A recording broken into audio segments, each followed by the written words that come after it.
Hello, everyone. Good afternoon. This is Lauren Hertel with the Switzer Foundation.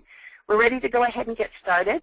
We'll be introducing our panelists first, and then I'll go over a few housekeeping items for the call. But I did want to go ahead and let you know right away, if you're having any kind of technical problems with hearing us or with using any of the controls or seeing the presentation, you should already be seeing the first slide of the presentation on your screen now.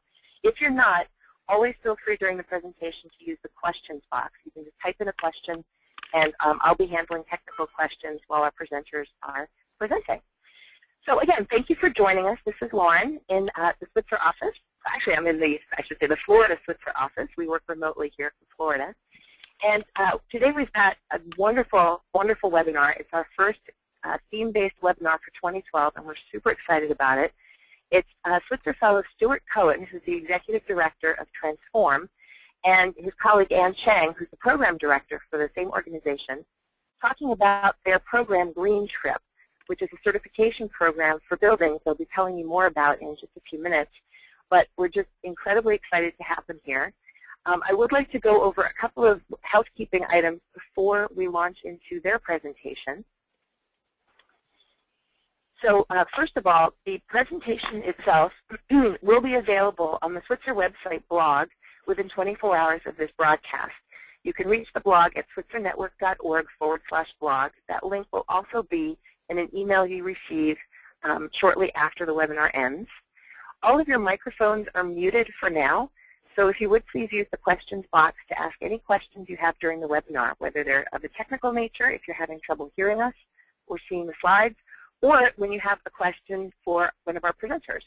Please feel free to use the question box, and I'll be forwarding those questions along to Stuart Cohen and to Ann Cheng.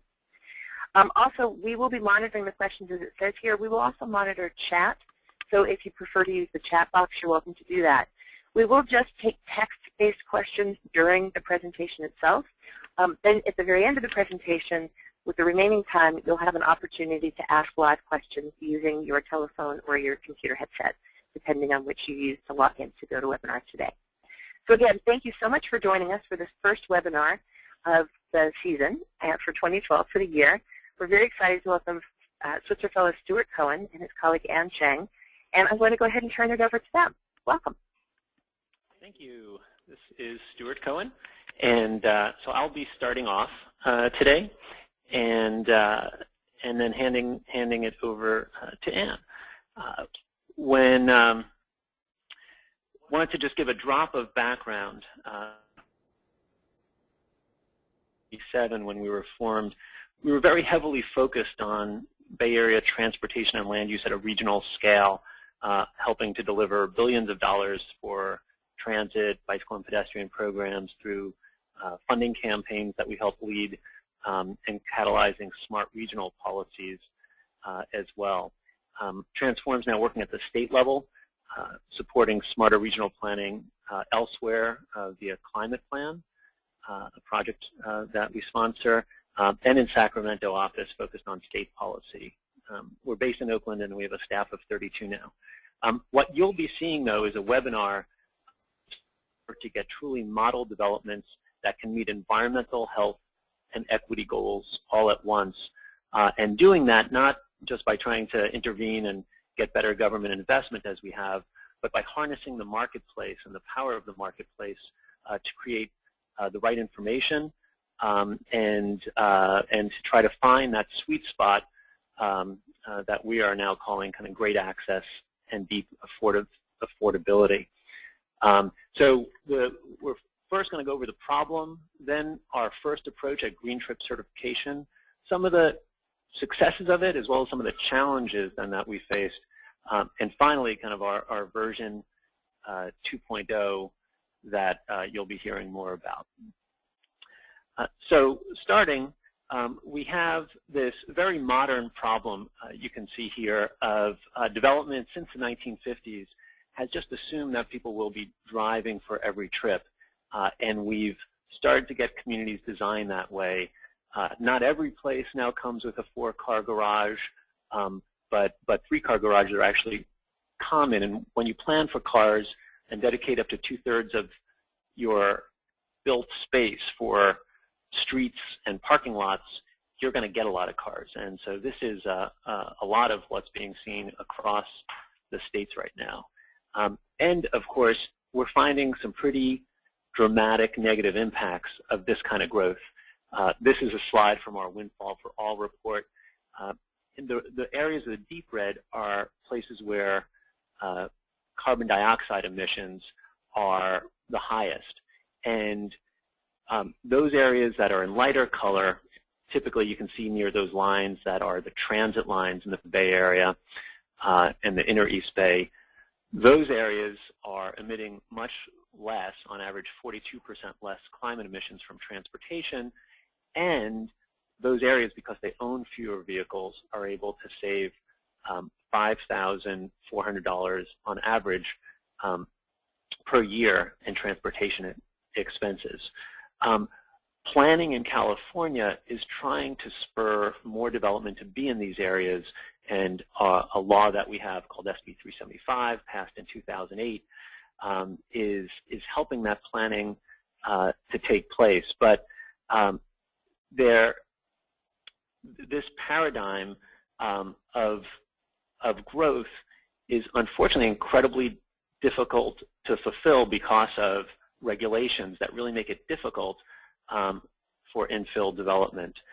There's also right now, as some of you may have heard, a nascent Tea Party rebellion against smarter planning, or planning of any type for that matter.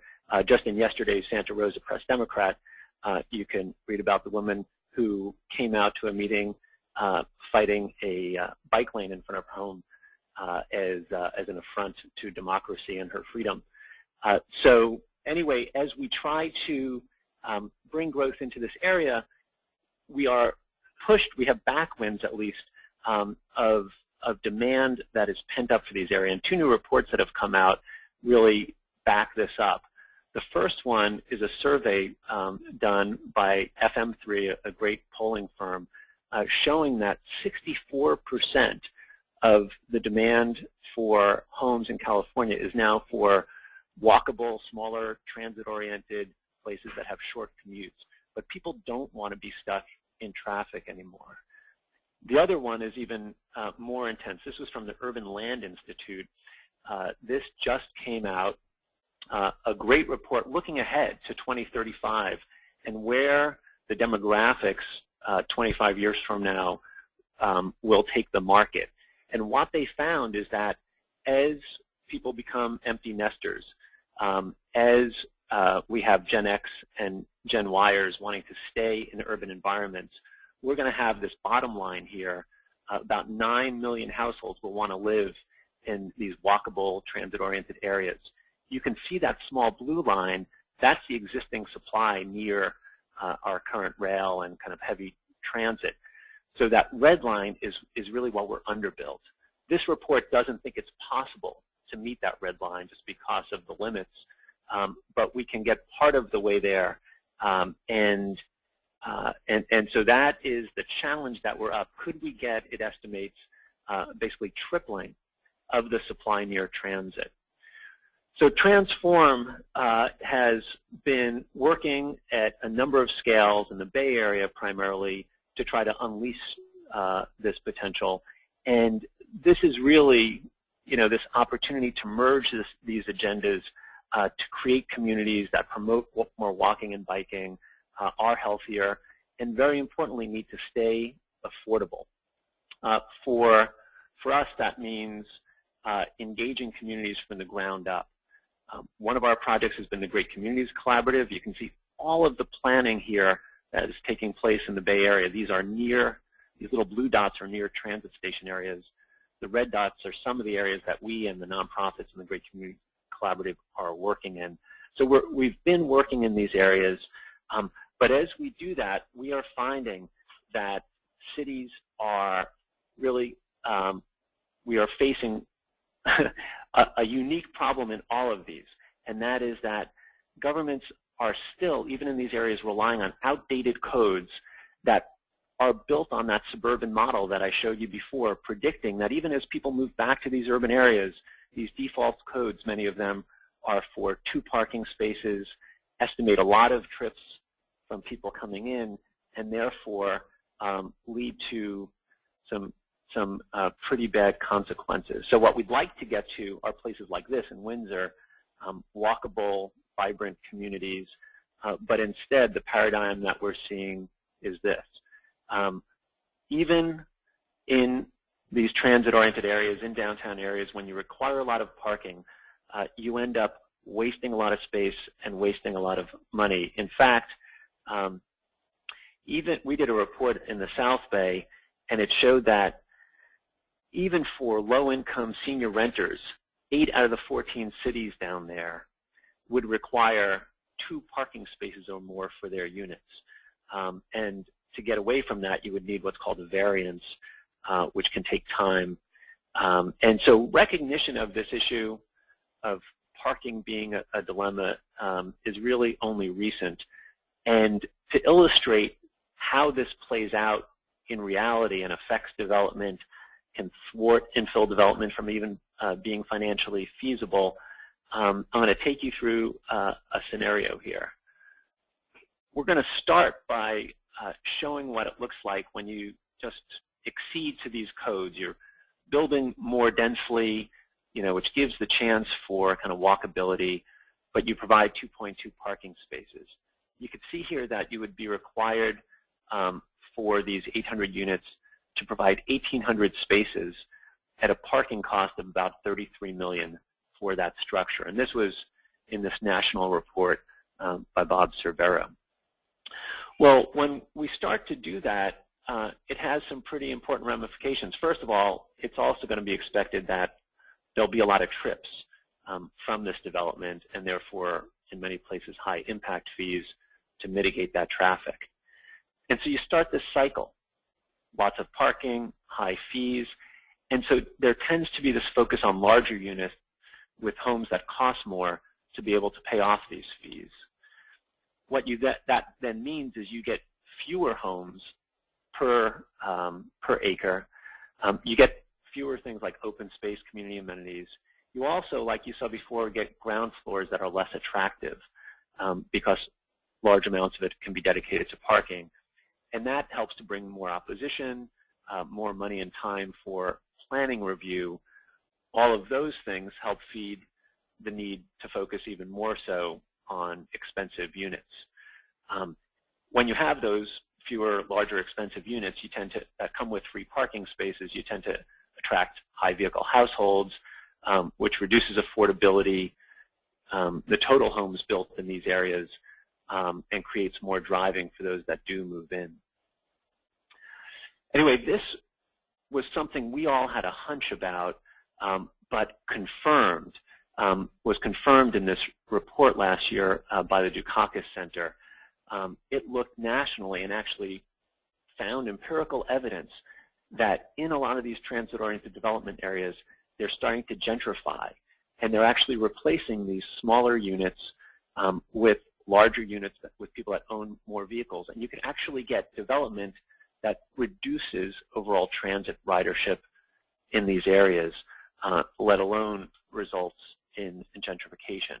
So how can we deal with this? Well, if we can simultaneously reduce the amount of parking, bring in trip reduction strategies that can save families money and bring the parking down further, and try to dedicate more of our homes to affordable housing, and do those things simultaneously, we can actually confront all of these challenges. But the key is that it's hard to do just one or the other.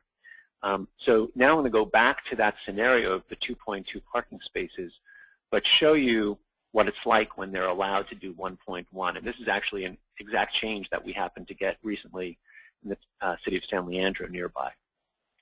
So instead of these stats that we had before, you would be able to reduce the parking spaces by over 600 units. That would reduce the cost of the structure by about $12 million. And you could see how the red is less now. And you get all of those other green can become units. You also happen to be providing the transit agencies with more funding and more riders to support more frequency. But then if we could actually go beyond that and offer trip reduction strategies, say free transit passes and car share in the building, you get to reduce that to about 0.9 is what we figured based on empirical evidence. Further increasing the number of units, you can see now there's an additional green line along the sidewalk. That's important because now you can have a nicer entry onto the street, and of course your parking cost goes down. Some of that parking cost is eaten up by the cost of those trip reduction strategies. So you're paying the transit agency now money for passes for each person in the building, but you're spending that money on funding a transit agency instead of free parking and basically encouraging people to own more vehicles. So that has really changed. If we provide affordable homes here, you could cut that down even further, and you can see how now there's one more green line and less parking, and the parking cost goes down even more. Some of that funding now that is saved can go to help subsidize essentially that affordability. So that is the kind of nirvana, the sweet spot of getting all of these things mixed together. If we could do this, we could really make sure that that pent-up demand that exists, that was evidenced in that new ULI report, we can start to meet it with the amount of total housing that's needed. If we can get much more, it means that the gentrification pressures will be less because there'll be greater total supply. We also believe that means we'll get more dedicated affordable. It also can start these positive trends of supporting these vibrant downtowns, supporting more walking and biking, and start these cycles. So when we wanted to do this, though, we looked into, should we go around in our typical method and start to change policies one by one in the cities? And what we found was really, after talking to a lot of planners, that what they felt we needed was something that can push the envelope, that can make information transparent to all of the stakeholders, and only by doing that could we overcome a lot of opposition. Because what happened was, even when changed, these codes were often common denominator. They weren't adapting to new information as well. Also, city staff are fairly overwhelmed. There's been huge cuts, and so a lot of them don't have funding or the time to really do these complete reviews that are needed. Also, the developers don't have incentives right now to do things like trip reduction because the existing codes don't let them reduce their parking if they do it because the empirical evidence hasn't been shown. And finally, of course, the communities just hate traffic, and they don't trust the developers or the city staff to be doing the right thing. So there's this total distrust that's happening. And so to overcome all of these problems at once, just changing some policies won't help. We looked into it and decided that to change the paradigm of growth, we wanted to do something like what LEED has done for energy efficiency in buildings.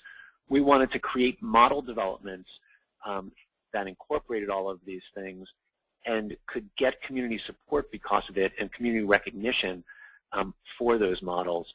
And so that's when we came up with the idea for GreenTRIP. And so I'm going to switch it over to Ann right now, although Lauren, I think we had said we might want a question or two of clarification and before Ann describes the GreenTRIP certification program. Hey, Stuart, this is Lauren and everyone else. Stuart, I went ahead and forwarded 2 questions to you from Jim Hausner. They're on your screen right now in the chat window. One is a clarification question about the air pollution slide, and the other is a clarification about parking costs.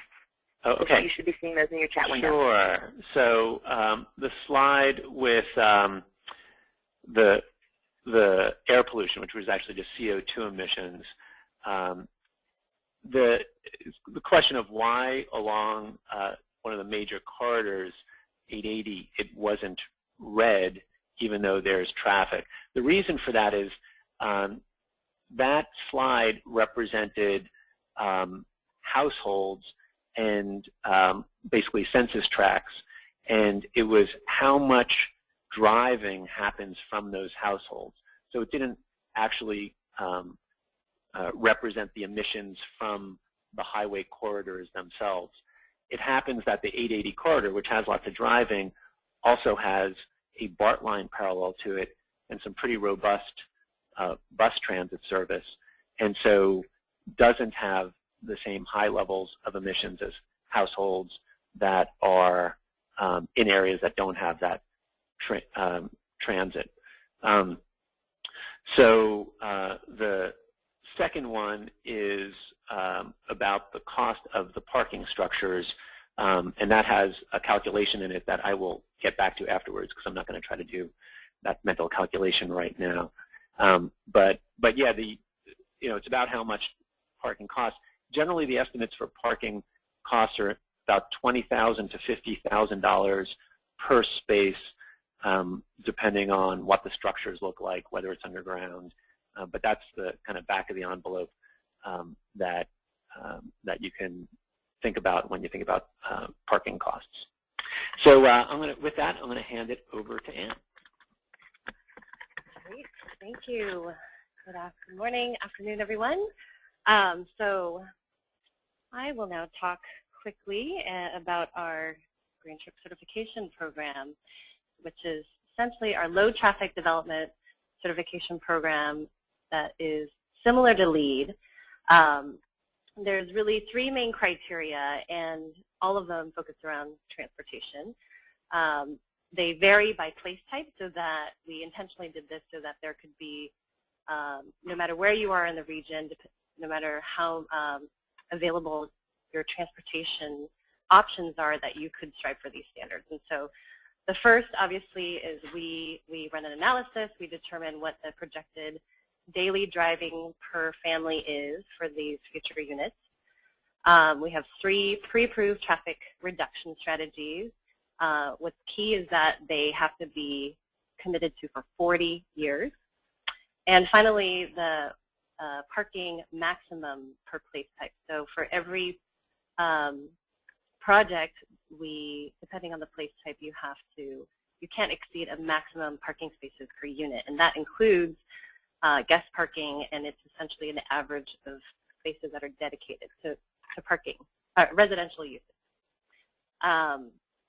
And to qualify for the traffic reduction strategies, the 3 I mentioned, deep discounted transit passes are one of them, of which to qualify you have to provide at least 1 deep discounted pass per unit for 40 years, and in places that offer a bulk program, bulk purchase program, we provide at least 2 passes per unit for 40 years, and we're lucky in our region we have multiple of agencies that offer this. To qualify for the CARSHARE membership strategy, you have to not just provide a parking space, but actually the car itself needs to be within a quarter mile or 5-minute walk of the site, and what the developer provides is free cost of participation. So not paying for the cost of use, but eliminating any barriers to using the system.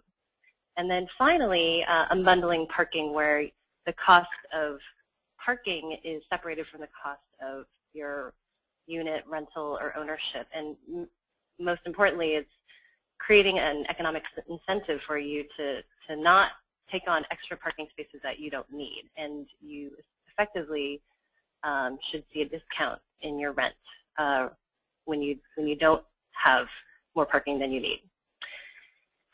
So for the first 5 pilot projects, here's where they're located throughout the region, decent spread. This includes about 2,000, just over 2,000 units. And one of our first pilot projects is Berkeley Parker Place, where this project with 155 units, the developer agreed to provide 1 free pass per unit,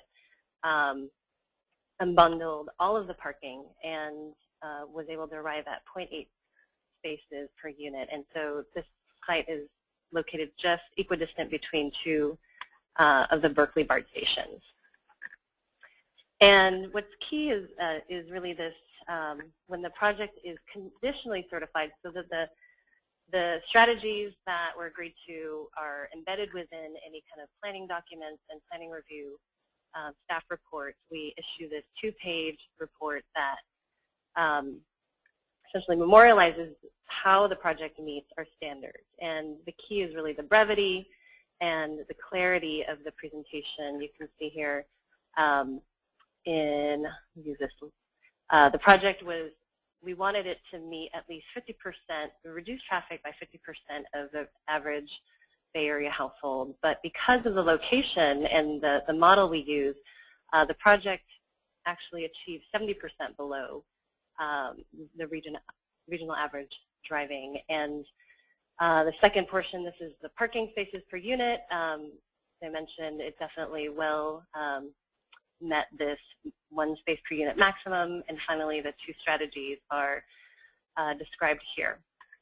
And on the second page is greater detail. So instead of trying to digest a 3-inch draft EIR on the project, you can see very clearly and cut straight to the factors that influence and shape driving. And all of these are pretty much directly moved over from the analysis we did for the project, from the density to the jobs and homes within a half-mile radius, the transit availability, all of this really making it clear and getting all players on the same page in an agreement on what factors on the ground are shaping the project. And so here's another more detailed map about where the project's located and getting everybody on the same page. Here's another example, the crossings, as in San Leandro, as Stuart mentioned. This project had 100 units dedicated affordable by Bridge Housing. They provided 1 deep discounted pass per unit, unbundled the parking, and on average had 1.1 spaces per unit. And really this project couldn't have happened had the city not done a zoning update from 2.2 down to 1.1 or less than 1. And what we got as a result is this project directly across the street from the BART station. The reduced parking allowed the ground floor to be occupied by actual units, as well as, importantly, this child care center here that the community really wanted to see come to fruition. And so when projects are approved with all the conditions that we desire, we present this great certificate that is what we envision as the new mileage sticker for homes in the future and what consumers and residents will be looking for. And finally, a photo of one of my more fun parts of my job to present to the mayor of San Leandro and the developers, as well as the community development director, to recognize the great work and effort to pursue these ambitious projects. And so here we have the final outcome of the first 5 projects. And for 40 years, we got some amazing results that definitely exceeded our expectations, with 2,000 free transit passes, 600 free CARSHARE memberships, and then there's almost 400 unbundled parking spaces. And even more impressively, what we've enjoyed reflecting on is the cumulative impacts of reduced driving, almost 60,000 daily miles less, almost 2.1 million fewer pounds of greenhouse gases annually, and then what we really love seeing is this, almost 9.8 million in direct savings to the residents because of this, the great programs that we were able to leverage.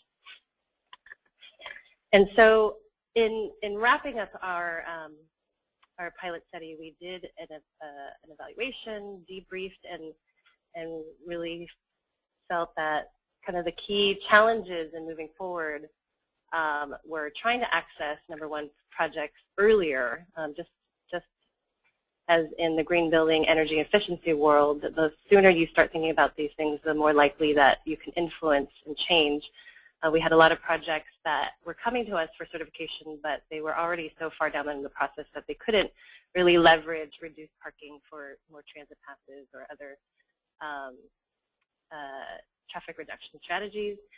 we also felt, we're limited in how we can disseminate and make this more available. At this point, we do charge an evaluation fee, and we run the analysis. Unlike LEAD, where currently you can go out and hire someone to do the analysis for you, and it really helps disseminate that work. But for the time being, we're doing it, and so it's definitely limiting in that aspect. There's data gaps. We have good data on the effectiveness of these strategies, but they are not translated into a format that traffic engineers are comfortable with. But we're definitely shepherding efforts to get all this great information into a variety of disciplines that matter, and also the lack of models.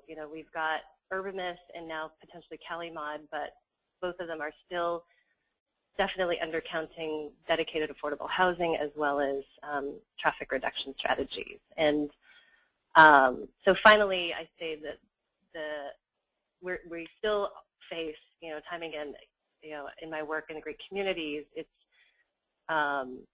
advocates both from the local communities as well as the environmental world are still catching up to the idea of parking and what can be unlocked. And so lots of learning and dissemination, but we definitely think that there's great potential. So Stuart now is going to take us through the last bit, and well, I'll pause here. Looks like a couple of questions. So from David Gatsky, how does the 40-year guarantee requirement work when contracting with CARSHARE provider that may not be in business? So it's a great question. At this point, so Station Park Green in San Mateo, which is the project that did opt for the CARSHARE membership for 40 years, they've written that the proposal into their conditions, but we also ask that any developer that gets GreenTRIP certified make their projects available for our monitoring and ongoing observation of the success of the strategy. But the reality is we don't have a guarantee. We do know, CARSHARE just celebrated its 10th anniversary, and the prospects are very good in expansion and growth. So it's definitely a concern, but I think we want to push this and give it confidence, because this is the stumbling block. When people don't feel like they have that confidence, they're not willing to try it, and then you trigger this downward spiral of not using the strategy, and the cost, you don't give it a chance for the strategy to reduce in cost and gain traction. So it's definitely a valid concern, but for the time being, we're sticking with it. And the second question, the model we're using is UrbanMist, the urban emissions model to project the vehicle miles traveled. And it is not accepted by traffic engineers.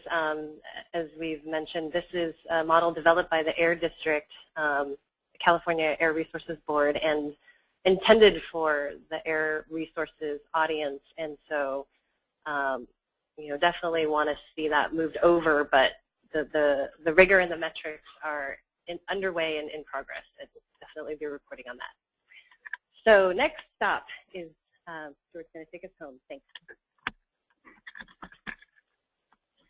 All right, thank you, Ann. And I just would like to supplement the response on the 40-year commitment that, when possible, we are trying to get them into the conditions of approval. And so on some of the transit pass programs, like in the South Bay, it's actually written in that they will be providing these for 40 years. So that's definitely one of the things, yes, we need to continue to work on. So where do we take this then, given those limitations and the need to bring this to scale quickly?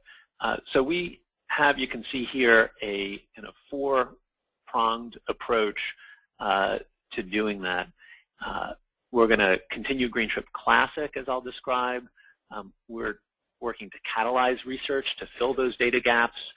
I think most exciting, working to get this all on a web-based database that would be interactive.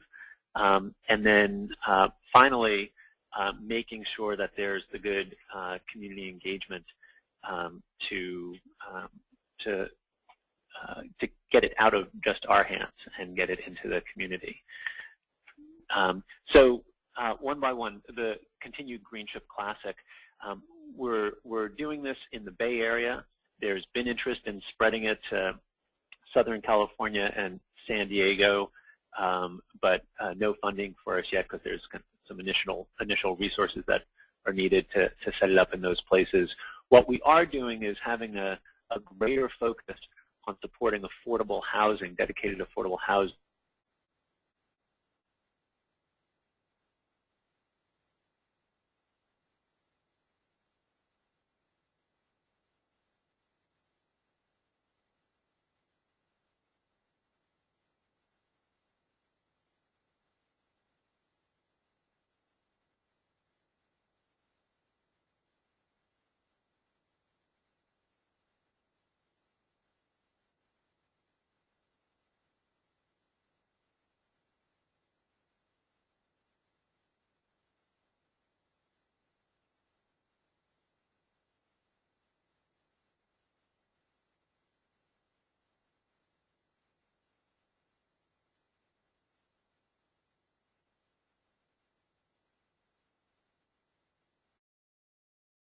Going on in California.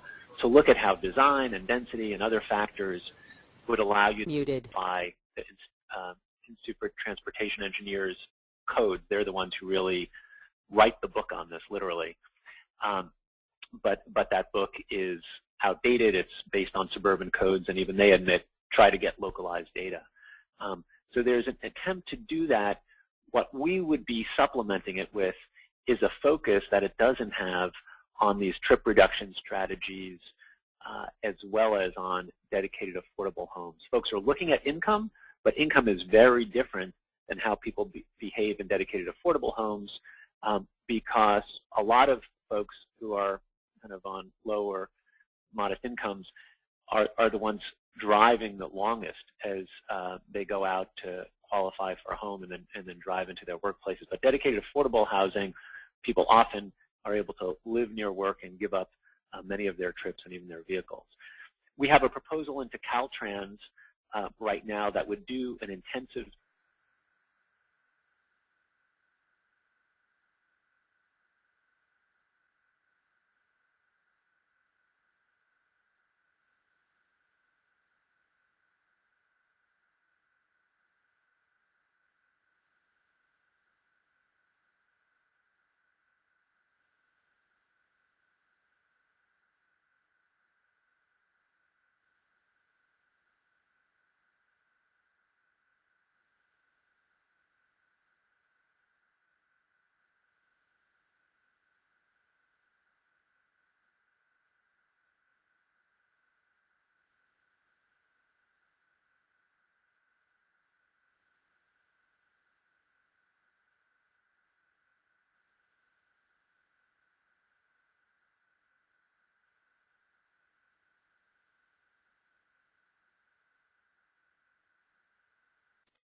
to GreenTRIP to get it. And if we can do that, we would be able to kind of unleash this sweet spot that exists, the sweet spot that I showed on that slide when we went from 2.2 to 0.7 by allowing all stakeholders to kind of toggle these variables to increase their trip reduction strategies and see how much they can save, to increase affordability and see how that would allow them to, again, save even more, and improve design. And hopefully they'd be able to see the outcomes on climate, on how much walking and biking would take place. The great thing about having that would be we would be able to constantly update it as new trip reduction strategies came in. You know, the number of bike sharing programs doubled last year in the United States. It's going to more than double this year, and very soon we're going to have evidence of how much that can reduce trips. We'll have examples of it being built. Muted.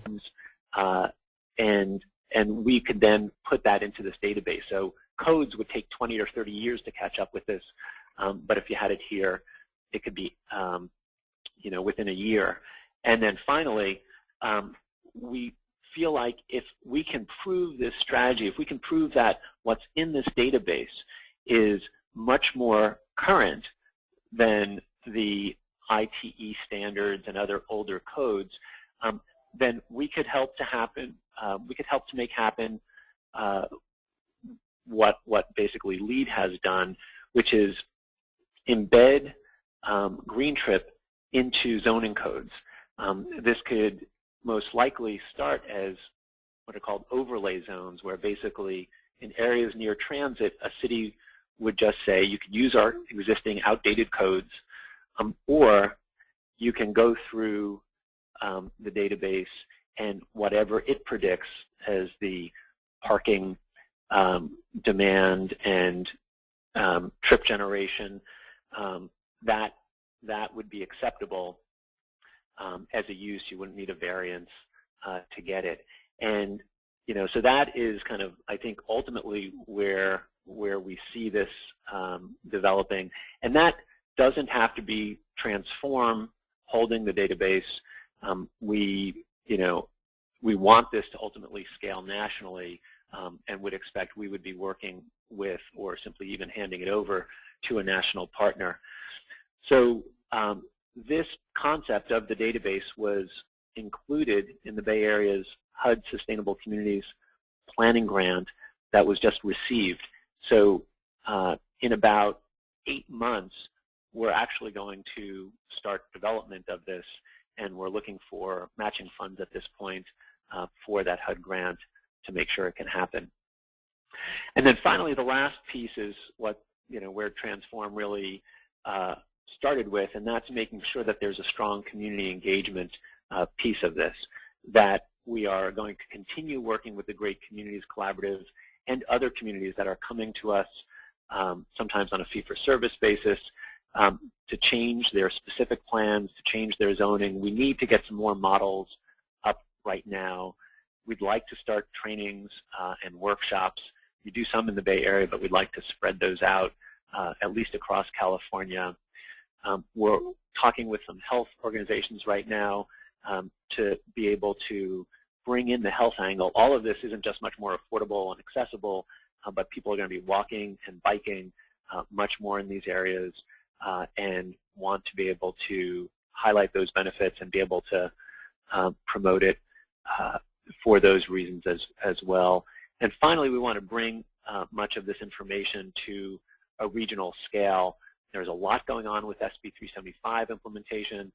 A lot of regions are finding it difficult to meet their greenhouse gas targets. The Bay Area isn't able to figure out right now how to get up to our target. It would be great if these trip reduction strategies, affordable housing, got the credit they deserve in these contexts, and some of this data will be able to help. And then finally, this one loop that we have found to be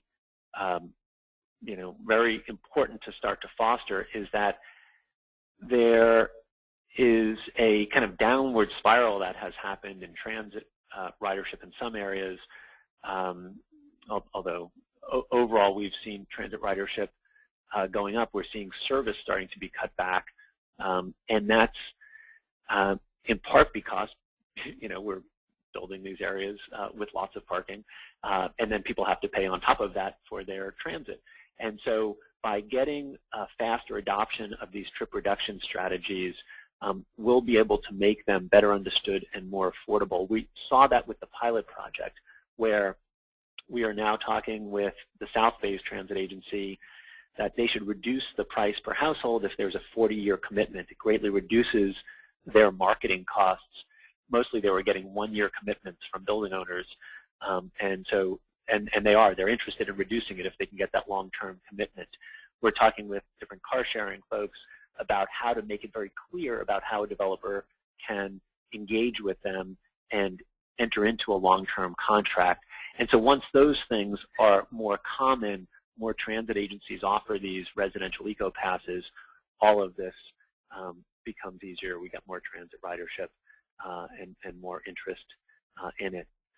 Just really wanted to quickly thank folks that have funded it so far, which includes Silicon Valley Community Foundation, the Bay Area's Air District, the Rockefeller Foundation, and the 2 banks that you can see there.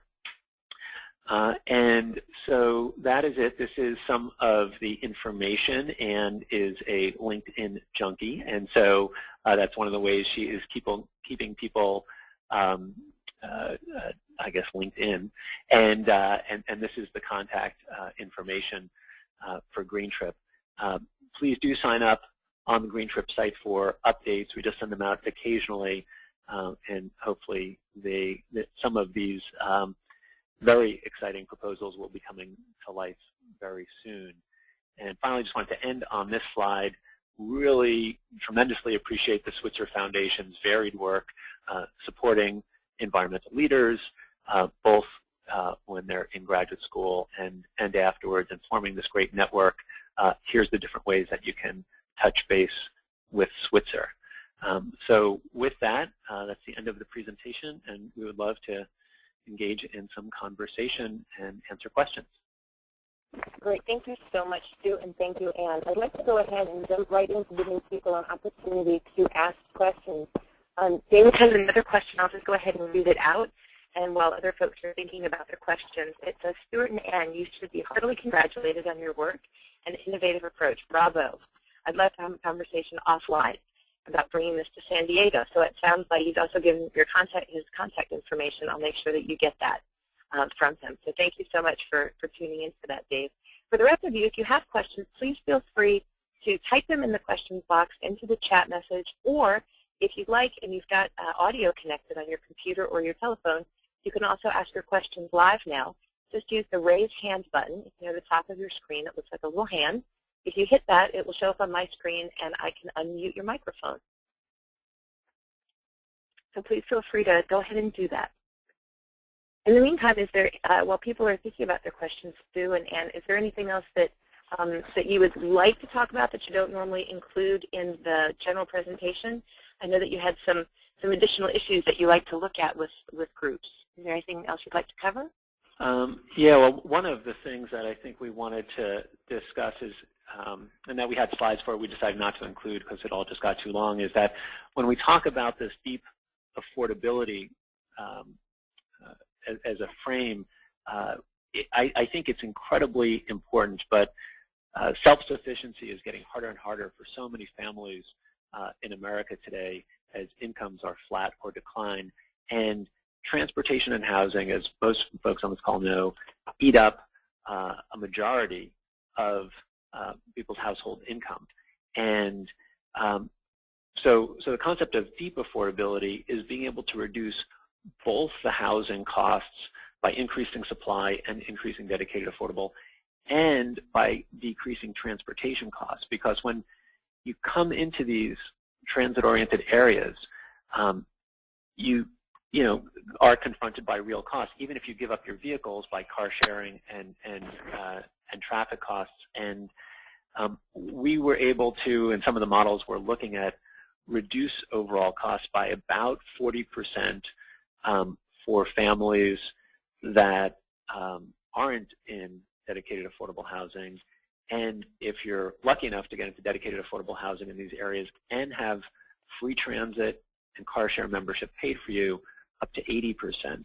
And so as we dig into the numbers more, that'll be something that we are kind of releasing on that site, but we didn't highlight quite so much. Great, thank you. Amanda has a question. She has a hand up, but I can't tell if her audio is working or not, so I'm going to go ahead and click through to her and see if she can use audio. No, I can't click through to her. Amanda, if you've got your question, so I see your hand raised, please go ahead and type it in. Oh, I can hear you now. Great. Hi, Amanda. Okay. Hi, Stuart. Hi, Ann. Hi, Ann.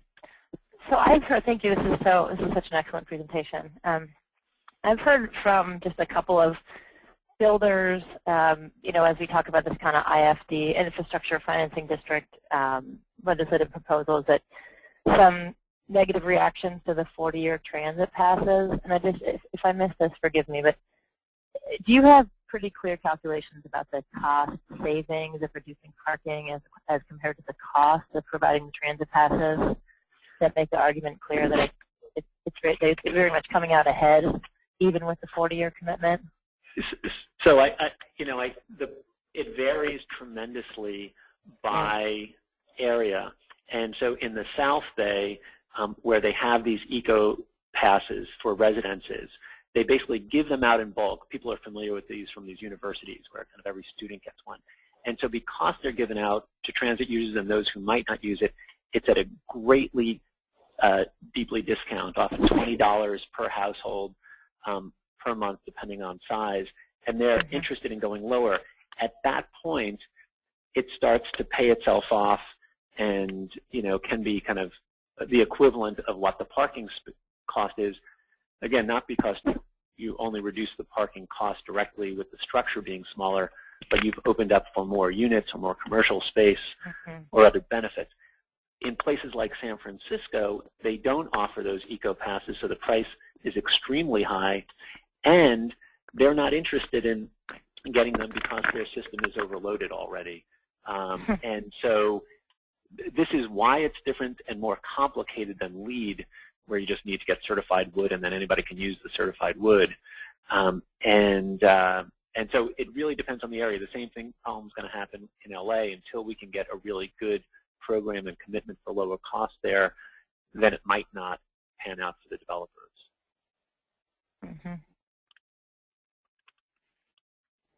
But that's, again, why we went with the certification. We wanted to push the envelope. If you can only do what's realistic to do in every area at this moment, we're not going to get those true model programs that push it. And again, so getting those trip reduction strategies is one of the things we want to do. Caltrain, just as an example, it's between San Jose and San Francisco here, for those who don't live in the Bay Area.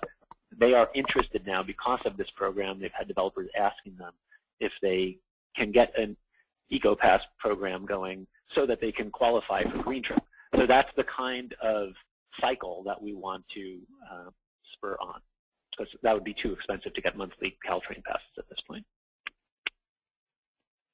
Great, thank you for that question, Amanda. We have another question here, and I apologize if I mispronounced this person's name. It's Marcial Chow, I hope I've got that right, is asking, or is saying, I'm finding that affordable housing developers, especially in Southern California, feel that they must compete with the existing market for tenants and therefore are requiring more parking, at times even more than local zoning requires. Even if we're successful in reducing parking requirements in local zoning, how do we get developers to overcome these market fears and build less parking? That is a great question. Actually, a great anecdote is when we first launched, actually launched GreenTRIP to be available beyond just invite only at the beginning of last year. One of the projects, one of our first applicants was from El Monte in Southern California, and this was a project that YHLA Architects up here was pushing, and through Mia Kang, essentially put this out as, their interest in aligning, GreenTRIP would be aligning with their desire for, right-side parking and transit amenities given its proximity to transit. And so I think, a big, peer pressure shouldn't be overlooked as a possible motivator, but that's really where we're excited. Mia Kang is also the head of the Infill Builders Association of California, so I think through key thought leaders and gaining their interest and attention, a second developer that actually was also stepped up, is affiliated with the California Infill Builders Creative Housing Associates.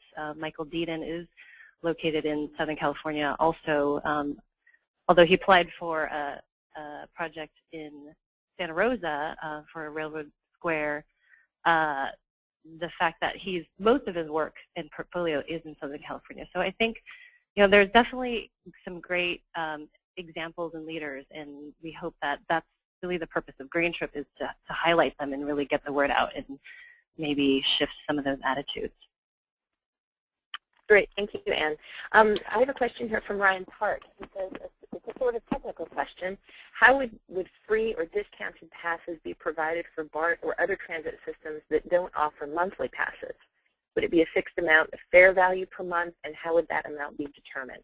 Yeah, that's a great question. I mean, so at this point, BART has its very prescribed discount system. I think this is where we'd love to see the research,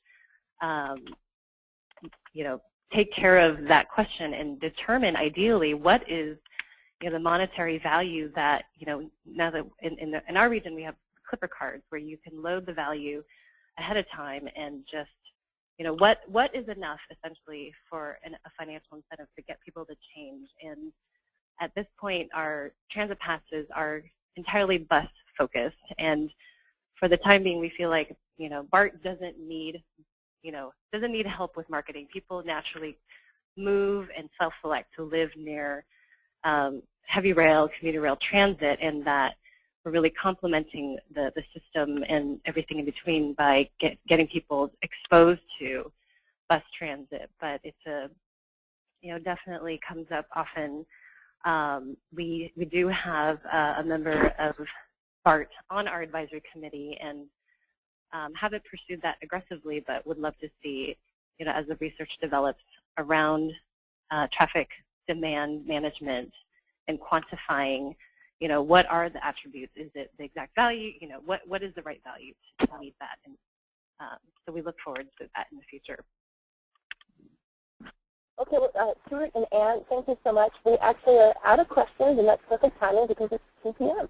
So our webinar window is over. And I just want to thank you again for putting the time and effort into putting together a fantastic presentation and giving our fellows and also the public a chance to hear about this amazing program. It's super exciting for us at Switzer to see fellows move on to start such amazing organizations and work on wonderful colleagues like Ann. So thank you again, and for everyone out there who's listening or who has seen this on the recording, we will have all of the Transform and GreenTRIP links available on our blog. That's switzer.org/blog. All of the contact information as well as links to Transform LinkedIn group, and if you'd like to receive emails from the group as well as on the GreenTRIP initiative and other work that they're doing, important work in the Bay Area. All of that will be on our blog so that you can access their information anytime. Thank you so much to Stuart Cohen and to Ann Cheng. Thank you, Lauren. Thanks, everyone. Bye-bye. Bye-bye. Bye-bye.